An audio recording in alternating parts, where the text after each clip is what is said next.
All in Sports Network. We love sports. Hello, everyone. Game day eve as Texas A&M prepares to take on McNeese on Saturday. That game is on Saturday, September 7th. It is Friday, September 6th, and we are here to give you an exciting new segment that we have coming up in just a minute. We're going to be talking about basically some things I want to see in that game with McNeese State. We've got other topics in other sports as well. Soccer, big win over TCU at home last night. We've got baseball recruiting. We've got the NFL coming back. We've got Dan Campbell back at it, trying to win Emmys as one of the best commercial actors you'll ever see. So a jam-packed show.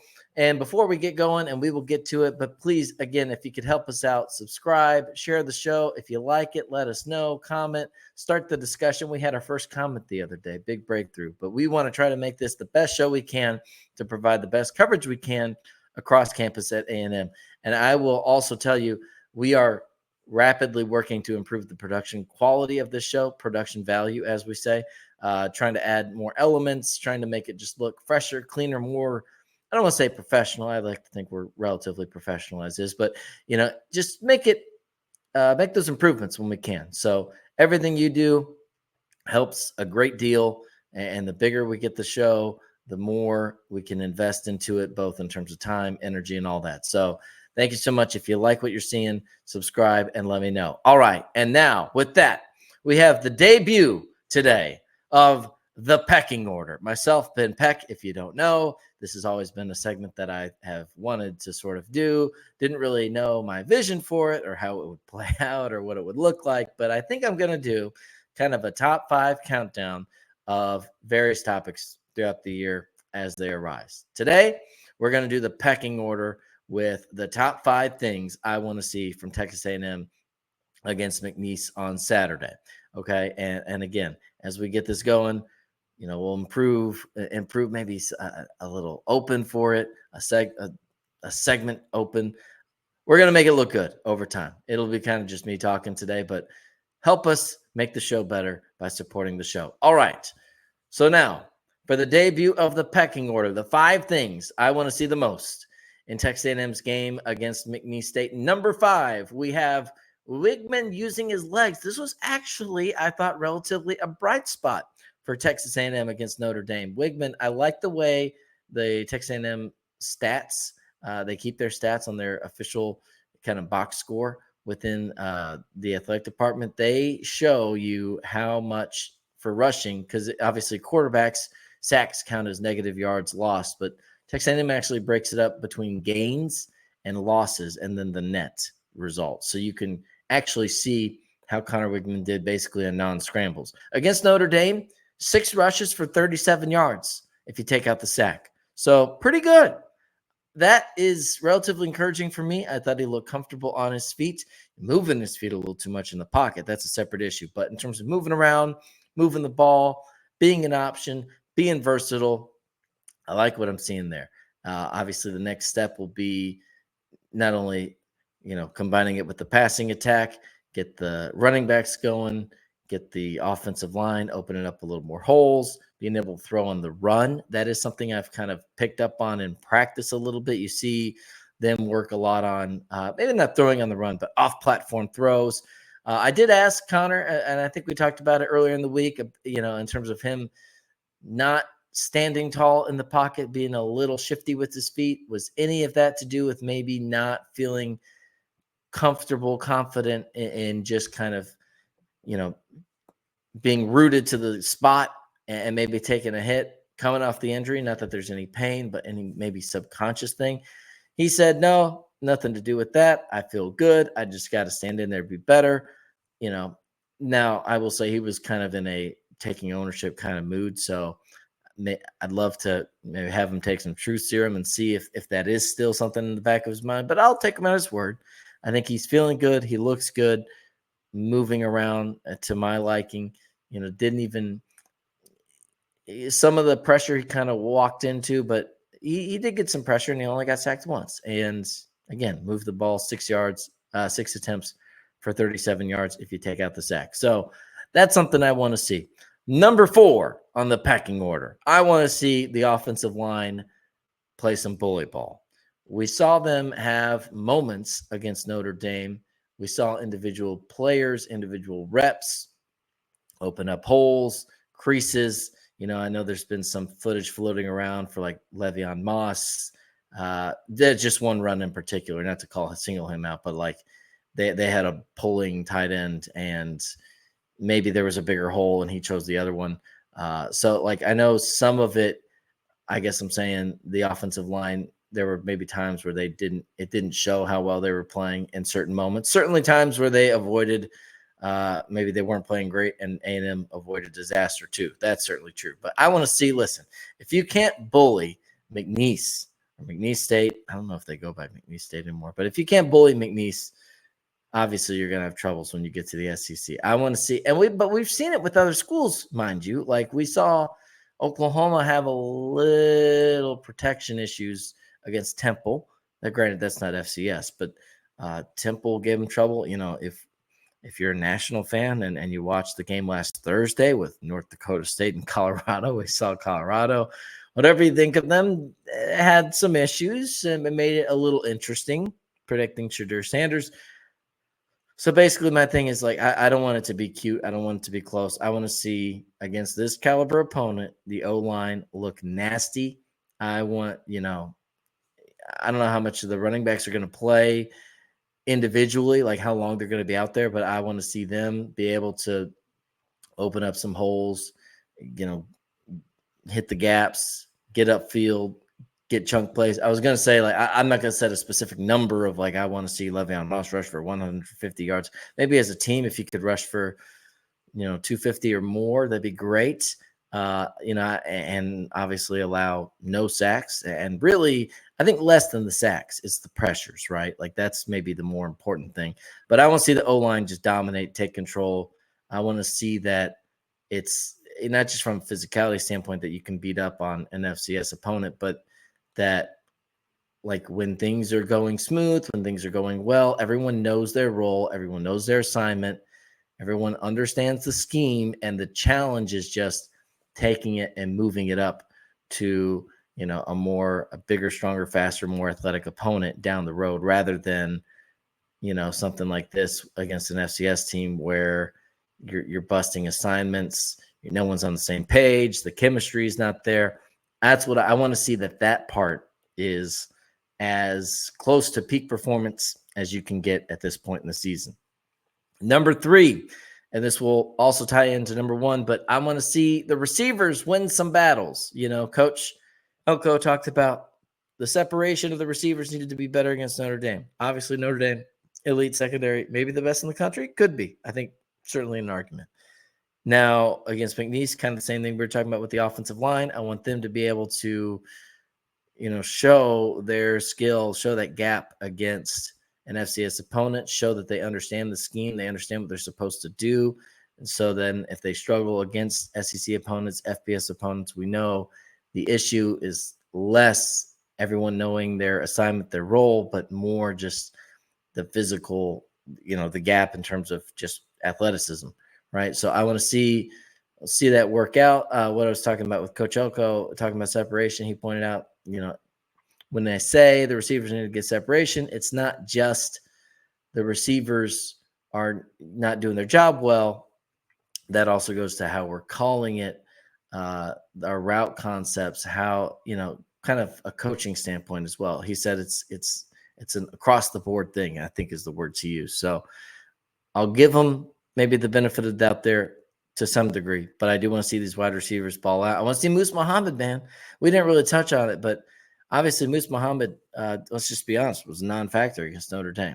What you attribute that to, I'm not here to tell you, what you should, but I'll just say, if you're not getting results and winning battles against Notre Dame, and you still don't put Moose Muhammad in, if it's not something physical, which I don't think it is, then that leads me, that gives you cause for concern, right? Like if option 1 is struggling and option 2 doesn't come in and change things, or you still kind of hang on to your number 1 options for a while, what are we getting from those options on the bench, right? And not just Moose Muhammad. I want to see everybody on the bench. Micah Tease, all these guys,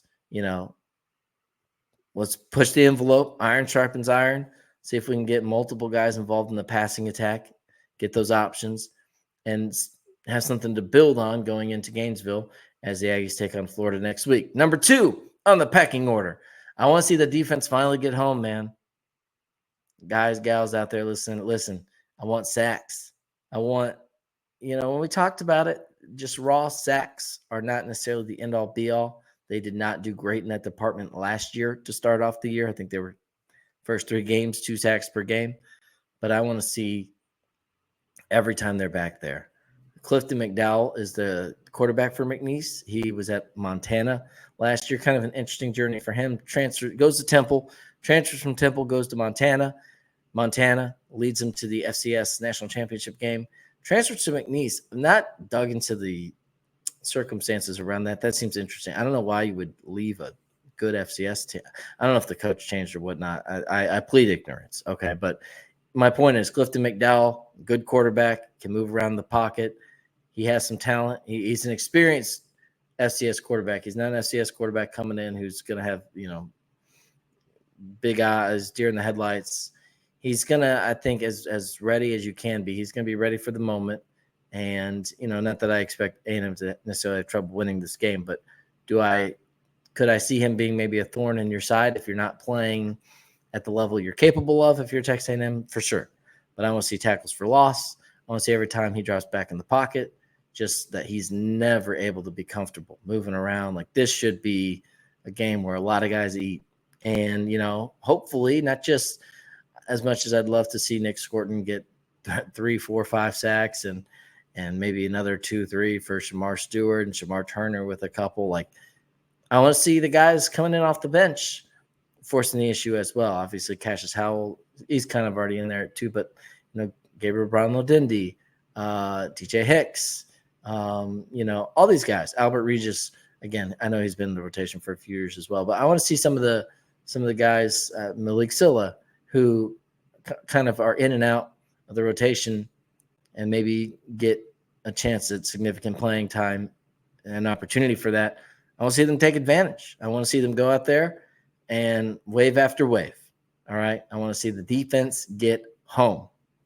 And number 1 on the pecking order, I want to see downfield passing. Now, listen, I'm not asking you to go shout out Justin Woodard like 4 verts every time and just chunk that thing. I'm not suggesting that. But I need to see something that's, longer than a 10-yard pass through the air, attacking all 3 levels, short, intermediate, and deep passing options and attacks and routes, okay, plays. Because the number one thing that makes me nervous, it's kind of like picking against, just bear with me here. When we talk about the NCAA tournament for basketball, I hate picking teams like Virginia or I did go to Syracuse, but Georgetown, the year they got upset by Florida Gulf Coast, I had them going pretty far. I hate picking teams that defensively suffocate you, but offensively, if you can build up a lead on them, they're uncomfortable. They got to push the pace. They got to make plays in a hurry. Like, even if it's not really a hurry, but just a hurry by their standards, it gets painful. Think back to the 2014 college football playoff, the first year where Ohio State beat Alabama, I want to say. And I can't remember the quarterback's name for Alabama. Was it Sims? But anyway, that Alabama offense, if you remember, they fell behind and they had to do a 2-minute drill. And this was, again, 2014. So they hadn't really transitioned to this was like pre-Lane Kiffin, Steve Sarkisian, where Alabama really lets it fly around. They just got in a situation where they could not run a hurry up offense. There's a lot of teams that just cannot run a hurry up offense, or if they do, it looks painful. I do not want, tying it finally back to Texas A&M, I do not want Texas A&M to get to a point with Connor Wigman and with the receivers you've got. Now, again, I know they struggled. They didn't do as much as maybe they could have or should have against Notre Dame, but I do not want to see, especially with Connor Wigman, a team with that type of talent at quarterback, get into situations where if you have to score, even forget a 2-minute drill. If you have to score multiple times in the fourth quarter and we got to maybe not turbo NASCAR pace, but we kind of got to go. We can't just run the ball like we would like to if things are going well. Like I want to see A&M be able to adapt. And obviously you've got to be able to take shots in order to do that. You're not going to be able to dink and dunk your way down the field for a 3-minute scoring drive if you need it when you're down multiple possessions in an SEC game on the road. Okay. You're going to have to get chunk plays. I want to see that for A&M. I want to see them be able to not only get the separation, tying us into the third point on the pecking order, get the separation, win your battles, but also like, let's go. I don't know that A&M completed a pass further than 15 yards down the field. I think that's a stat I read from the Notre Dame game. We got to go, and there were even a couple where I think Ja'Day Walker had one in my mind that stood out where he kind of like caught a short pass. Notre Dame guy was on his tail. He slips out the tackle, kind of goes out the back door, slips out the back door, and picks up another like 8 yards after the catch. Even that, to my liking, is a little it works. It's a completion and picks up yards, but like for that to be like the big chunk plays is we're going to do the short passing. They're going to sell out. If they miss him by a whisker, then he'll slip out and gain an extra 15 yards. I don't like living that way. I don't know about you. I like living where, he's got a couple yards on this guy, 18 yards down the field. When he catches it, he's already got 20 yards. And maybe if he can make a man miss or stretch the guy out, he can turn it into 35-40. I want to see that a little bit, especially against McNeese. So there is your debut of the pecking order, 5-1. Just to recap, Connor Wigman, number 5, running the ball. Number 4, offensive line, bully ball. Number 3, the wide receivers win their battles. Number 2, the defense gets home for sacks, tackles for loss. The D-line, you really feel that D-line. And number 1, downfield passing from the Aggies. Again, you don't have to go crazy, but I would like to see like the vision, right? Because I can't even like close my eyes and think of what the vision was. There was the one pass to Noah Thomas that got overthrown, which was the interception. But other than that, I don't remember a competitive deep ball thrown down the field at all. So that's what we've got going on there. All right, some other topics today. Before we get going, as we wrap up that segment, again, just a quick reminder, if you could like, subscribe, comment, it, as all the creators say, right, it helps us in the algorithm. But we're just getting this thing started, man. We've been around for a week. Obviously I've been here for a couple of years just in town covering the team, but this outlet, I think we're up to 170 subscribers within a week. We got to 120, which is my goal by game day, 12th man times 10. And so grateful for everybody, but we have a long way to go. It's to be expected, but let's build this up quick. And again, we're going to work hard to make sure we deliver an engaging, entertaining product for you as well. All right, let's go number 2 on the schedule. Let's stick with the football theme, have a little fun before we get into some more on the field topics, results. Dan Campbell, man, if you didn't see the Applebee's commercial, we showed it the other day. Phenomenal. Good writing, by the way, for the folks at Applebee's. I thought it was clever. We have more previews from Dan Campbell. This tweeted out by Adam Schefter. Just soak it in as Texas A&M great Dan Campbell does his thing with Applebee's.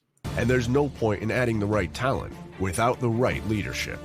We're more than servers. Feel the energy coursing through your veins. Which is why Applebee's brought in Coach Dan Campbell to take the coveted role of assistant shift manager. Now that I'm on this team, we're going to have a different level of production. I move faster than that. Bringing a level of intensity that is as inspiring as it is feared. I'm all about friendly competition in the workplace. Anything else? I'm coming from you, Craig. Next month, this is my wall.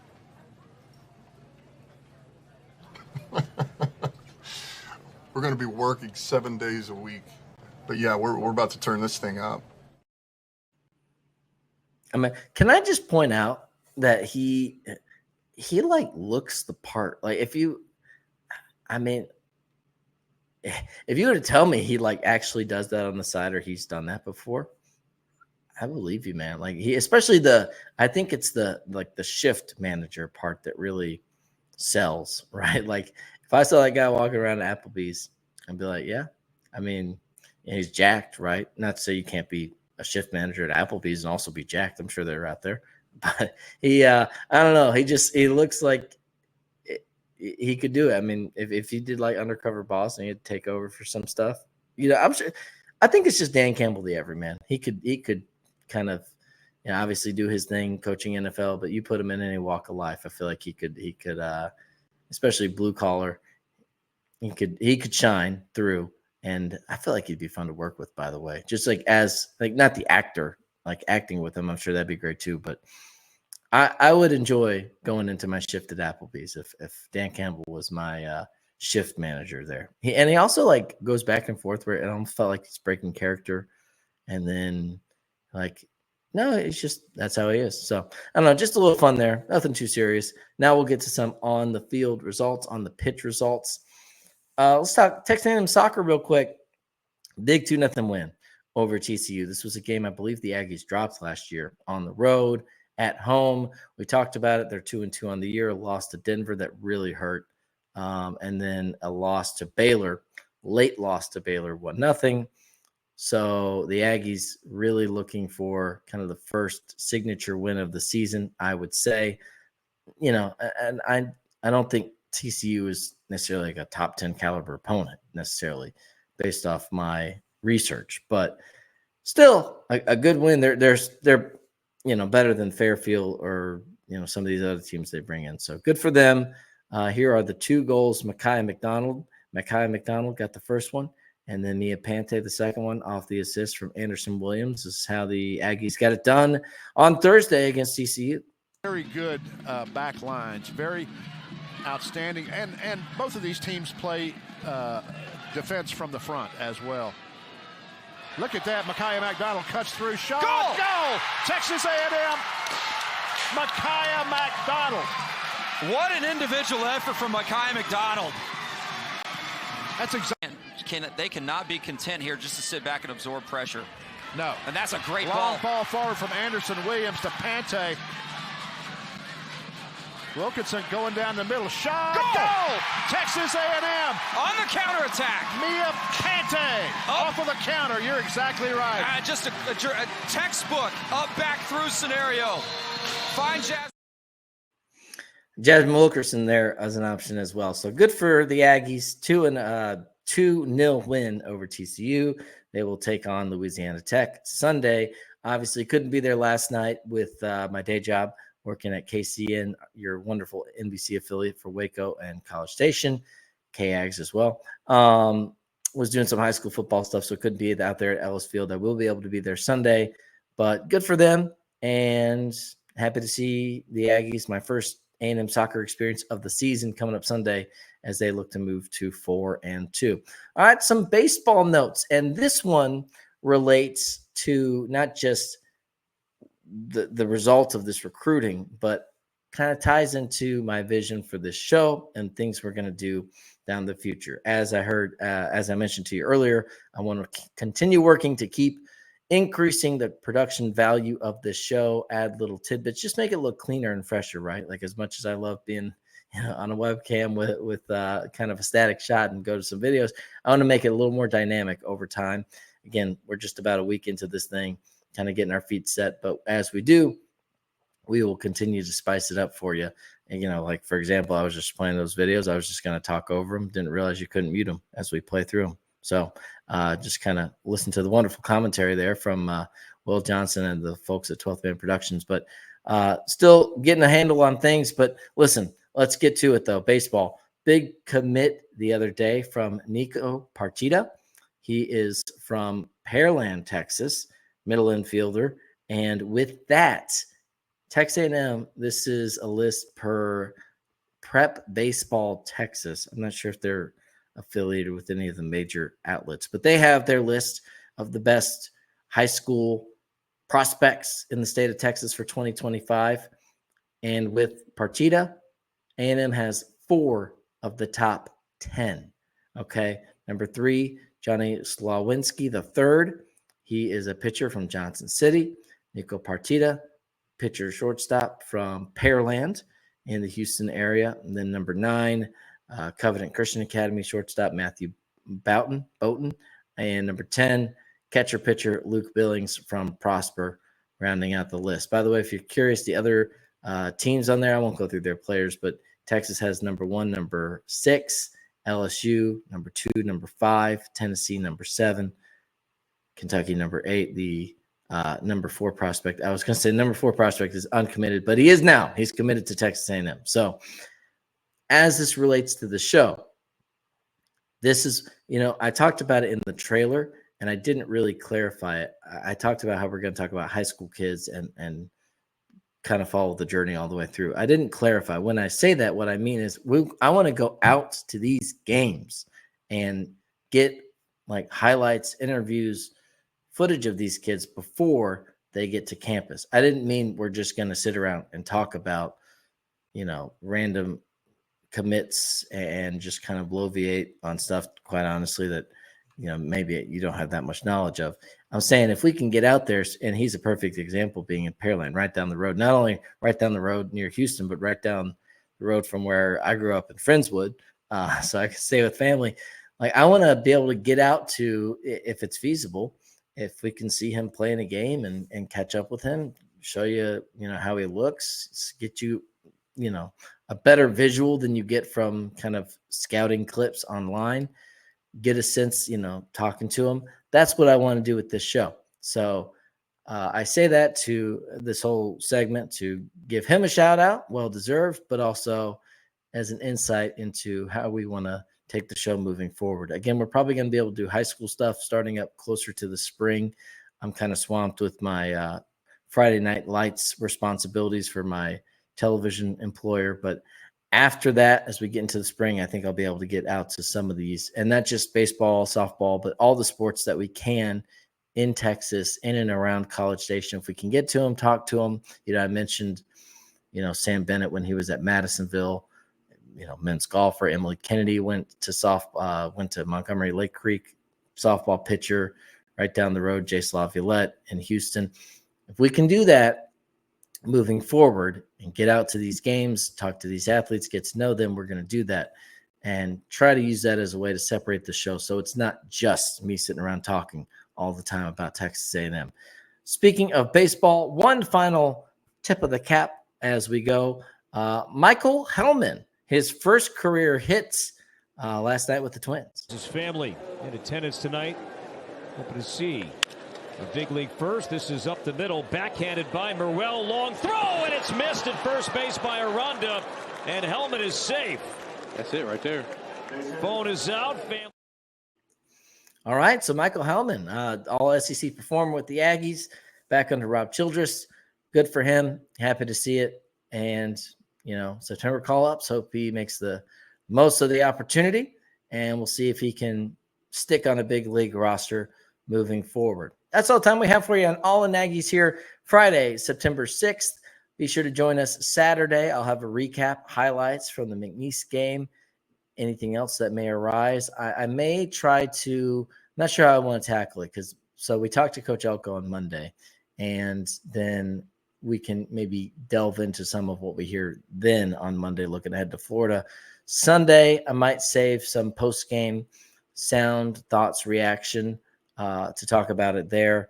Might spill a little bit of it on Saturday, but just kind of split it up. Maybe hit the main themes on Saturday, and then if there's any other interesting topics that we didn't really get to discuss at length, we can do that on Sunday. So that's kind of my game plan moving forward for this weekend. But that is all the time we have for you. Be sure to tune into All In Aggies, and again, subscribe, comment, like if you like the show. I mean, not just like the video. I mean, that helps and we appreciate it, but let us know that you like it, right? Like it really does do a lot of validation for me. And, anything you would like, I don't want to say change, but any feedback, critique you have, or interesting things you do like about it, things you'd like to see more of, let me know. So that's all we have for you on this wonderful Friday. And we will see if the Aggies can beat the hell out of McNeese on Saturday. Thank you so much. All In Sports Network.